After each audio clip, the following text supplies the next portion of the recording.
আমি অসম আৰু মেঘালয় চৰকাৰে এটা বন্ধুত্বমূলক আৰু সৌহাৰ্দ্যমূলক পৰিৱেশত আলোচনাত মিলিত হওঁ। আলোচনাত প্ৰথম ইস্যু আছিলে যে আমাৰ যি সীমান্ত বিশেষকৈ সীমান্ত অঞ্চলত হোৱা বিতৰ্ক 6টা অঞ্চলত আমি অৱসান কৰিছিলোঁ, বুজাবুজিৰ চুক্তি স্বাক্ষৰিত হৈছিলে। তাত আমি 15 আগষ্টৰ আগতে বাউণ্ডৰী পিলাৰ মৰাৰ বাবে আমি সিদ্ধান্ত লৈছোঁ।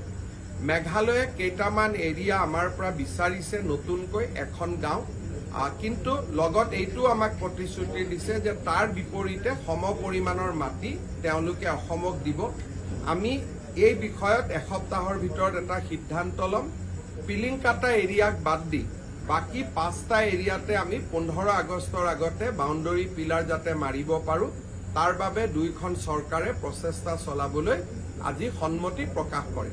পিলিংকাটা এৰিয়াত অলপমান ইণ্টাৰপ্ৰিটেশ্যনৰ সমস্যা আছে, যদিও আমাৰ মাজত এগ্ৰিমেণ্ট আছিলে, কিন্তু বুজাবুজিত অলপ সমস্যা আছে। তাৰ কাৰণে দুইখন চৰকাৰৰ জিলা আয়ুক্ত আৰু এবাৰ বহিব আৰু আমি চেষ্টা কৰিম অকণমান যি বুজাবুজিৰ প্ৰশ্ন আছে তাকো যাতে আমি সমাধান কৰিব পাৰোঁ। অসম আৰু মেঘালয়ৰ সীমান্তত কুলচিত এটা জলবিদ্যুৎ প্ৰকল্প নিৰ্মাণ হ'ব পাৰে। 55 মেগাৱাট তাত বিদ্যুৎ শক্তি উৎপাদন কৰিব পৰা যাব। বিদ্যুৎ শক্তিতকৈও ডাঙৰ কথা যে কামৰূপ আৰু গোৱালপাৰাৰ এটা বিস্তীৰ্ণ অঞ্চলত জলসিঞ্চনৰ বাবে পানী পোৱা যাব। এই প্ৰজেক্টটোৰ ক্ষেত্ৰত আমি সিদ্ধান্ত লৈছোঁ যে অসম আৰু মেঘালয় ফ্ৰেণ্ডশ্বিপ প্ৰজেক্ট হিচাপে ইয়াক আমি নিৰ্মাণ কৰিম, কিন্তু তাৰ আগতে স্থানীয় ৰাইজৰ আমি মতামত ল'ম, কাৰণ প্ৰায় 10খন গাঁও ডিছলোকেশ্যন কৰিবলগীয়া হ'ব। গতিকে গাঁৱৰ ৰাইজৰ লগত কথা পাতি তেওঁলোকৰ সন্মতি লৈ আমি ভৱিষ্যত কাৰ্য ব্যৱস্থা আমি আগবাঢ়ি যাম। গুৱাহাটী মহানগৰীৰ বানপানীৰ ওপৰত আজি প্ৰথমবাৰৰ বাবে অসম আৰু মেঘালয় চৰকাৰ একেখন টেবুলত বহে।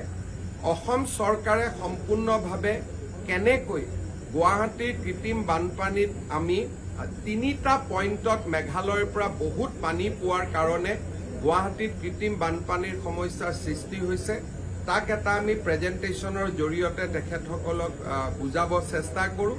মেঘালয়ে আমাৰ কথাখিনি সম্পূৰ্ণভাৱে বুজিছে, কিন্তু তাৰ লগে লগে এইটো কথা যে এই গোটেই পাহাৰবিলাক ব্যক্তিগত মানুহৰ, মেঘালয় চৰকাৰে তাক কিমান শাসন কৰিব পাৰে, তাক কিমান ৰেগুলেশ্যন আনিব পাৰে, বিষয়টো পৰীক্ষা কৰিব লাগিব।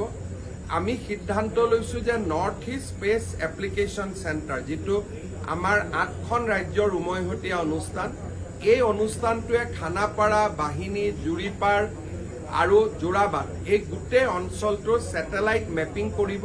ক'ৰ পৰা পানী আহে, কেনেকৈ পানী যায় তেওঁলোকে তাক চাব।